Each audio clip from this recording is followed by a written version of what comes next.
성경에서 이름은 참 중요한 의미를 갖는다고 말씀드렸습니다. 이름은 때로는 그 사람의 성격을 나타내기도 하고 그 사람의 삶 전체, 또 그 사람이 어떤 사람인지 우리에게 알려줍니다. 마리아라는 이름은 평범한 유대인 여자의 이름입니다. 복음서 곳곳에는 예수님과 함께한 마리아들이 많이 등장하는데요. 잘 아시다시피 이 마리아는 한 명이 아니라 여러 명입니다. 예수님의 육신의 어머니 마리아, 예수님의 발치에서 말씀에 귀 기울이던 마리아, 7귀신 들렸던 마리아, 향유 옥합을 깨뜨린 마리아, 또 제자들도 뿔뿔이 흩어진 골고다 언덕에서 마지막까지 십자가 아래서 주님과 함께했던 마리아들, 안식일이 지난 새벽에 예수님의 무덤을 찾아와 부활의 증인이 되었던 마리아들. 복음서에는 마리아가 왜 이렇게 많이 등장하시는 것일까요? 단순히 그 이름이 그 시대의 흔한 이름이어서일까요? 마리아라고 하는 이름은 사랑받는 자, 아름다운 자, 귀한 자라는 뜻이 있는 말입니다. 학자들은 미리암이라는 히브리어가 헬라화되면서 마리아가 되었다고 보고 있습니다. 미리암은 모세의 누나의 이름이기도 합니다. 이 미리암은 히브리어의 마라에서 나왔습니다. 마라는 히브리어로 고통, 쓰다, 반역하다, 불순종하다, 싸우기를 좋아하다, 완고하다 등의 뜻을 가지고 있습니다. 출애굽기 15장에서 모세는 이스라엘 백성들과 함께 홍해를 건너 수르 광야에 도착해서 사흘길을 걸어갑니다. 그런데 너무나 목이 마른데 마실 물이 없어서 찾아 헤매다가 드디어 마실 물을 발견하게 되는데 그 물이 너무나 써서 마실 수가 없었습니다. 백성들이 마실 물이 없다고 모세에게 불평불만하기 시작합니다. 이에 모세가 하나님께 부르짖었더니 하나님께서 한 나무를 가리키시는데요. 그 나무를 물에 던지자 물이 닳아져 마실 수 있게 되었습니다. 이 바로 뒤에 나오는 본문이 바로 만나와 메추라기 사건입니다. 백성들이 애굽에서 죽겠다고 울부짖는 것을 하나님께서 구해 주셨더니 이제 광야에서 먹을 것이 없다, 물이 없다, 고기가 없다, 불평불만하고 하나님을 원망하는 것입니다. 구원해 주신 하나님의 은혜를 잊고 하나님께 불순종하고 반역하는 모습이 바로 마라인 것입니다. 룻기를 보시면 이 마라가 한 번 더 등장합니다. 룻의 시어머니인 나오미가 남편과 자녀들과 함께 흉년을 핑계로 약속의 땅인 가나안을 떠나 모압으로 이주합니다. 그러나 그곳에서 남편과 자식들을 다 잃고 슬픔 가운데 고향으로 되돌아옵니다. 가나안, 즉 약속의 땅을 떠난다는 것은 곧 하나님을 떠나 배신한다는 것입니다. 하나님의 은혜를 저버리고 약속의 땅을 떠난 나오미는 이방 땅에서 남편과 두 아들을 잃고 인생의 쓴맛을 보게 되었습니다. 그래서 며느리 룻만 데리고 돌아온 자신을 맞이하는 고향 사람들에게 나오미는 이제 나를 나오미라고 부르지 말고 마라라고 부르라고 합니다. 나오미는 기쁨이라는 뜻이고 마라는 쓰다는 뜻이죠. 하나님을 떠나 인생의 쓴맛을 보게 된 죄인의 이름인 마라, 그 마라에서 비롯된 것이 바로 마리아라는 이름인 것입니다. 그래서 마리아는 예수님을 잉태한 한 여인의 이름이자 하나님을 떠난 모든 죄인들의 이름입니다. 복음서는 많은 마리아들을 통해 예수님을 만나는 죄인들의 모습을 보여줍니다. 만약 마리아를 모든 죄인의 이름이 아니라 예수님을 잉태한 한 명의 복받은 여인이라고 생각하면 마리아는 예수님의 어머니로서 다른 사람들보다 더 특별하고 귀한 존재로 생각될 것입니다. 그래서 위경으로 분류되는 야고보 복음서를 보면 오랫동안 아기를 갖지 못하던 마리아의 엄마 안나가 아기를 갖게 되고 또 마리아를 성전에 봉헌하고 이런 내용들이 나옵니다. 여기서 더 발전하는 것이 마리아를 예수님처럼 사람이지만 원죄가 없이 태어났다는 무염시태설, 또 성서에 예수님의 형제들이 나오는데도 마리아가 평생 처녀였다는 동정녀였다는 설, 또 나아가서 마리아는 원죄가 없기 때문에 육신이 땅에 묻히지 않고 하늘로 들려 올라가 승천했다는 마리아 승천설까지 나오게 됩니다. 이 시간에 우리는 자기 백성을 죄에서 구원하시기 위해 오신 예수님을 잉태해야 할 한 명의 죄인인 마리아를, 그 마리아 이야기로 오늘 본문을 다시 들여다보고자 합니다. 천사의 방문을 받은 마리아는 자신이 하나님의 아들을 잉태했다는 놀라운 소식을 믿음으로 받아들입니다. 그러나 하나님의 아들을 잉태했다고 하기에는 마리아의 이 임신과 출산 과정이 결코 쉽지 않았습니다. 오히려 평범한 사람들의 그 과정보다 더 힘들고 고난의 연속이었습니다. 첫 번째로 마리아의 고난은 약혼한 상태에서 임신한 것입니다. 이 당시 관습에 따르면 약혼하고 약 1년 후에 부부가 결혼 예식을 치르기까지 이들은 합방을 해서는 안 되었습니다. 부부가 순결을 지키며 서로에 대한 사랑과 믿음을 약속해야 했습니다. 이 시대는 명예가 생명보다 중요한 시대이기 때문에 가늠한 여인을 돌로 쳐서 죽이는 것도 용인되는 시대였습니다. 그런데 약혼 기간 중에 마리아가 임신을 하게 된 것입니다. 천사의 방문을 받고 마리아는 그 당시 여성으로서 생명 같은 순결을 의심받고 이제 죽음의 위험을 마주하게 된 상황인 것입니다. 또 마리아는 가장 먼저 자신의 남편이 될 요셉의 의심과 그의 괴로움을 감내해야 합니다. 요셉이 마리아가 성령으로 잉태하였다는 것을 쉽게 받아들일 수 있었을까요? 천사가 꿈에 나타나 말해주기 전까지 요셉은 괴로워하다가 조용히 마리아와의 약혼 관계를 끊고자 했습니다. 그나마 요셉이 조용히 관계를 끊고자 한 것은 굉장히 마리아를 배려한 결정이었습니다.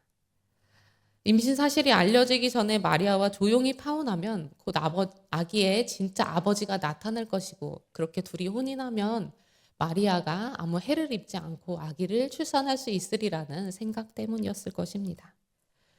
이렇게 함으로써 요셉은 마리아를 지켜주려고 했던 것입니다. 그러나 하나님의 천사가 요셉의 꿈에 나타나 그 여인을 데려오기를 두려워하지 말라고 이야기합니다. 요셉은 보라, 처녀가 잉태하여 아들을 낳을 것이요 그 이름을 임마누엘이라 하리라 하셨던 이사야서 7장 14절의 예언을 알고 있었습니다.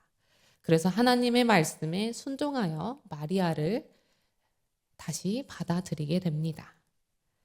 임신이 불가능한 상황에서 성령으로 잉태한 마리아는 그 자신도 고령으로 임신이 불가한 사촌인 엘리사벳을 만나게 됩니다. 엘리사벳은 세례 요한을 임신 중이었는데 마리아를 만나자 태중의 아이가 기뻐서 뛰놀았다고 고백하고 있습니다. 마리아는 아마도 임신을 드러내놓고 마음껏 기뻐할 수 없는 상황이 서글프기도 했을 것입니다. 그러나 하나님께서 하신 이 놀라운 일을 찬양하는 두 여성의 만남을 통해서 마리아는 위로를 받습니다. 그리고 하나님을 찬양하게 됩니다. 두 번째로 마리아가 겪게 되는 고난은 호적을 등록하러 임신한 몸으로 베들레헴까지 가야 한다는 것입니다.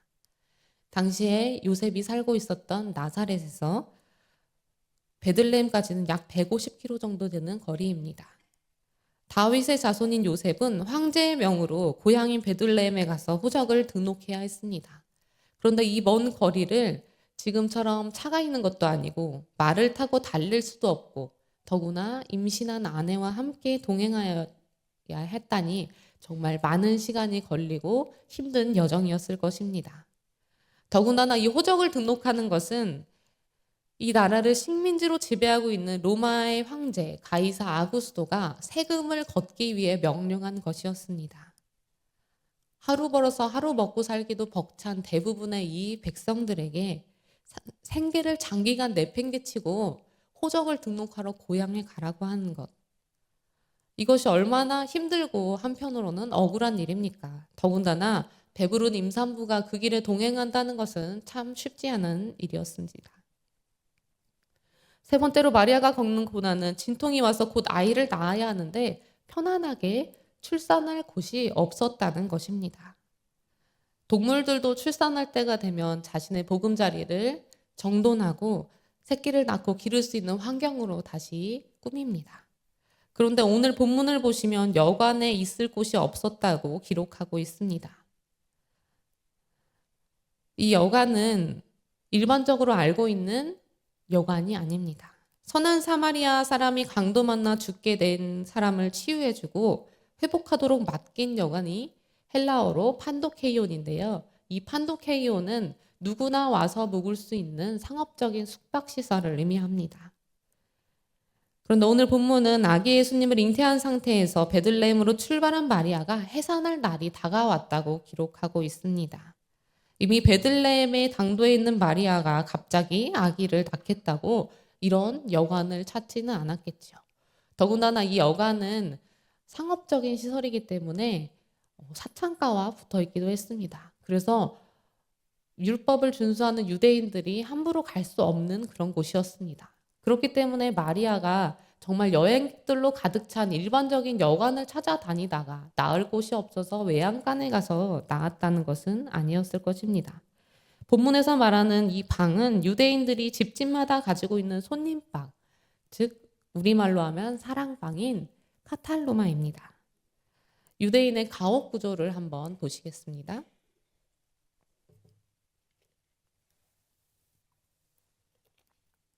유대인의 가옥 구조를 보시면 1층에는 부엌과 외양간이 있고 2층에는 가족이 살아가는 방과 손님이 묻는 사랑방, 즉 카탈루마가 있습니다.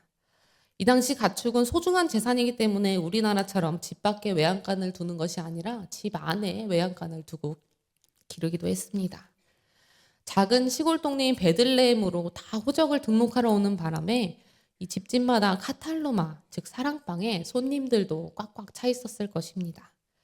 그러니 마리아는 외양간으로 가서 아기를 낳았습니다.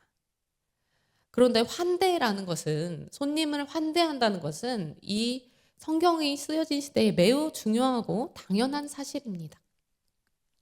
여행객 혹은 도움이 필요한 사람들에게 환대와 보살핌을 제공하는 일은 그저 호의가 아니라 그것을 넘어서 의무와도 같은 일이었습니다. 만일 임산부가 곧 아기를 낳게 된다고 하면 우리 정서로는 출산을 위해서 사랑방이 아니라 안방이라도 내어줄 것 같은데 어느 누구도 그러지 않았습니다. 손님을 환대해야 하는 것이 당연한데 이 아기를 낳기 임박한 임산부가 있는데도 누구도 환대하지 않았습니다. 왜 그랬을까요? 사람들이 방에 가득 차 있었기 때문입니다. 예수님을 맞이해야 할 방이 원망하고 불평하고 반역하며 하나님을 거절하는 스디슨 죄악, 마라로 가득 차 있었기 때문입니다. 사람들의 마음이 예수님을 맞이할 준비가 되지 않았기 때문입니다. 마치 우리의 마음과도 같지 않습니까? 내 마음을 세상의 것들이 차지하고 있으면 내 마음에 예수님을 모실 자리가 없는 것입니다. 올해 하덕규 목사님이 예배자교에 와서 불렀던 가시나무라는 노래의 가사를 한번 같이 보시겠습니다. 내 속엔 내가 너무도 많아서 당신의 쉴 곳 없네. 내 속엔 헛된 바램들로 당신의 편할 곳 없네. 내 속엔 내가 어쩔 수 없는 어둠, 당신의 쉴 자리를 뺏고 내 속엔 내가 이길 수 없는 슬픔, 무성한 가시나무 숲 같네. 바람만 불면 그 메마른 가지 서로 부대끼며 울어대고 쉴 곳을 찾아 지쳐 날아온 어린 새들도 가시에 찔려 날아가고 바람만 불면 외롭고 또 외로워 슬픈 노래를 부르던 날이 많았는데 내 속엔 내가 너무도 많아서 당신의 쉴 곳이 없네. 내 마음속에 내가 가득 차 있으면 예수님이 머무실 공간이 없습니다. 내 마음이 세상의 것과 욕심으로 가득 차 있으면 하늘의 것이 채워질 수가 없습니다. 가장 중요한 것을 담을 공간이 없습니다. 예수님은 마태복음 5장 3절에서 이렇게 말씀하셨습니다. 심령이 가난한 자는 복이 있나니. 아멘. 내 마음을 비워야 그 자리에 예수님이 오셔서 내 마음을 생명으로 채워주신다는 것입니다. 내 마음을 가득 채운 이 세상의 헛된 것들을 비워놓지 않으면 하나님 나라를 살아갈 수가 없습니다. 우리의 심령이 가난한 자가 되어 내 마음에 주님을 모실 수 있어야만 하나님 나라의 기쁨을 맛보며 살아갈 수 있는 것입니다. 만삭의 몸으로 먼 길을 떠나 깨끗한 방이 아닌 외양간에서 아기를 낳은 마리아의 입장을 한번 생각해 보십시오. 성화에 나오는 것처럼 아기 예수님을 향해 인자한 미소만 지을 수 있었을까요? 하나님, 제가 잉태한 이 아기가 하나님의 아들이라면서요. 온 세상을 구원하실 분이시라면서요. 그런데 내가 왜 억울하게 남편 될 사람에게 순결을 의심받고 임신의 기쁨을 숨겨야 하고, 왜 우리를 수탈하는 로마 황제의 말을 따라 이렇게 먼 곳까지 와서 깨끗한 방도 아닌 외양간에서 이렇게 힘들게 어렵게 아기를 낳아야 합니까? 나에게 왜 이런 고난을 주십니까? 우리 여자들이 임신하고 출산할 때 힘들었던 기억, 서운했던 기억은 평생 간다고 해요. 우리가 마리아라면 정말 불평과 불만이 나올 것 같습니다. 예수님을 잉태한 마리아는 이렇게 어려움을 겪었습니다. 예수님을 잉태한다는 것은 기쁨이지만, 곧 내 안에 예수님을 영접한다는 기쁜 일이지만 그것이 기쁨만은 아닙니다. 우리를 죄에서 구원할 구주로 믿고 예수님을 그리스도로 고백한 우리들도 하나님께 원망하고 불평불만할 수 있습니다. 하나님, 제가 하나님을 믿는데 왜 이런 슬픔과 고난이 찾아오지요? 예수님을 내 마음에 영접했는데 왜 나는 기쁘지가 않고 이렇게 힘들고 아프지요? 믿음을 가지고 살아간다는 것이 왜 이렇게 쓰고 고통스럽지요? 이렇게 원망하고 불평하고 반역하고 쓰디쓴 고통을 맛보는 마라의 삶, 죄인인 우리 한 사람 한 사람의 삶에, 모든 마리아들의 삶에 예수님이 찾아오셨습니다. 욕심과 세상의 것으로 가득 찬 내 마음의 가장 낮은 자리에, 외양간 구유 같은 보잘것없는 이 자리에 연약한 아기의 몸으로 오신 예수님이 누우셨습니다. 유대 사람들은 메시아는 다윗의 후손이기 때문에 베들레헴에서 태어날 거라고 생각은 했지만 이런 방식으로 오실 것이라고는 생각하지 않았습니다. 그래서 왕으로 오신 예수님을 누구도 환대하지 않았습니다. 그 가운데 그분은 보잘것없는 외양간 가장 낮은 자리에 태어나셨습니다. 우리의 눈과 마음이 가리워져서 예수님을 알아보지 못하고 외면하는 가운데 그분은 내 마음의 가장 낮은 자리에 오셔서 구유에 누우신 것입니다. 많은 성화에서 갓 태어난 아기 예수님을 바라보는 마리아의 표정은 참 평안합니다. 그런데 예수님을 낳았다고 해서 이제 마리아의 고난이 끝나는 것이 아닙니다. 해산된 예수님을 만난 이유가 더욱 중요합니다. 아기를 낳고 이 아기를 바라볼 때 저도 첫째를 낳고 그런 마음이 들었는데요. 너무나 예쁘고 사랑스럽고 신기한데 기쁨도 있지만 이제 이 아기를 어떻게 키워야지? 나는 이제 영원히 이 아기의 엄마구나 라는 것이 막막한 것이 저에게 닥쳐와서 굉장히 아득한 느낌이 들었던 적이 있습니다. 이렇게 아이가 태어나면 엄마의 삶은 완전히 달라지는 것입니다. 나의 삶의 모든 초점이 이 아이를 향하게 됩니다.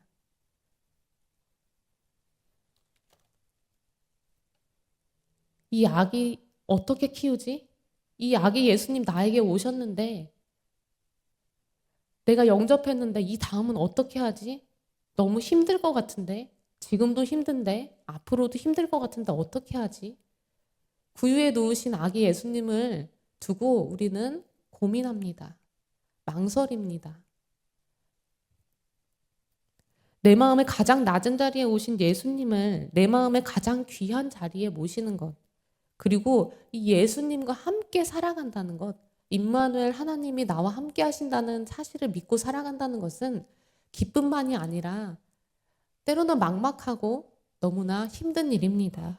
많은 희생과 고난이 따르는 일입니다. 그럼에도 불구하고 마라와 같이 쓰디쓴 죄인들의 삶을 구하러 오신 예수님을 이제는 구유에 버려두지 않고 내 마음의 가장 낮은 자리에 그저 두지 않고 내 마음의 가장 귀한 자리에 모시기 원합니다. 마라와 같이 쓰디쓴 죄인들의 삶을 구하러 오신 예수님을 내 마음의 가장 귀한 자리로, 내 삶의 가장 귀한 자리로, 내 삶의 중심으로 모셔드리기 원합니다. 그리하여 주님의 나라와 뜻이 이 땅 위에 펼쳐지기를, 소망이 없는 이 세상에 소망이 되시고 평화가 깨진 이 세상에 평화의 마중물이 되는 예수님의 제자로 우리도 거듭나 살아가기를 주님의 이름으로 축원합니다. 우리 이런 소망을 담아 내 마음의 한 자리 함께 찬양하시겠습니다.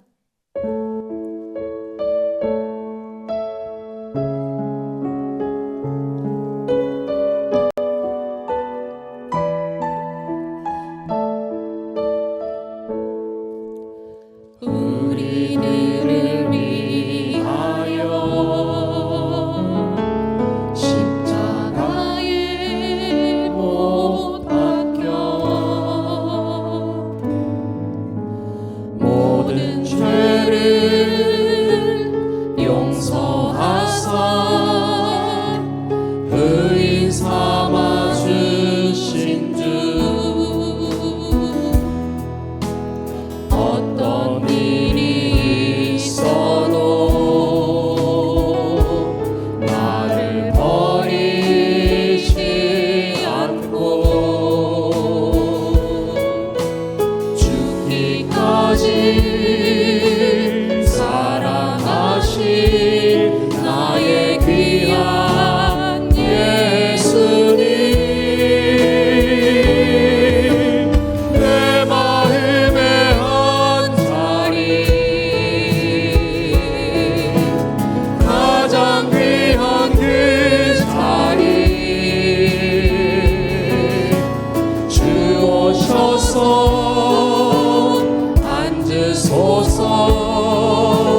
주님만 나의 보배, 내 마음의 한 자리, 가장 귀한 그 자리 주오셔서 다스리소서. 주님만 나의 영광. 다시 한번 찬양합니다. 우리들을 위하여, 우리들을 위하여 십자가에 못 박혀 모든 죄를 용서하사 의인 삼아 주신 주, 어떤 일이 있어도 나를 버리지 않고 죽기까지 사랑하신 나의 귀한 예수님, 내 마음의 한 자리, 가장 귀한 그 자리 주오셔서 앉으소서. 주님만 나의 몸에, 내 마음의 한 자리, 가장 귀한 그 자리 주오셔서 다스리소서. 주님만 나의 영광. 이 시간 우리 합심하여 기도하기 원합니다. 구유를 비워서 아기로 오신 예수님을 눕히듯이 내 마음을 비워서 아기 예수님을 나의 왕으로 모시는 대림절 기간 되기를 소망합니다.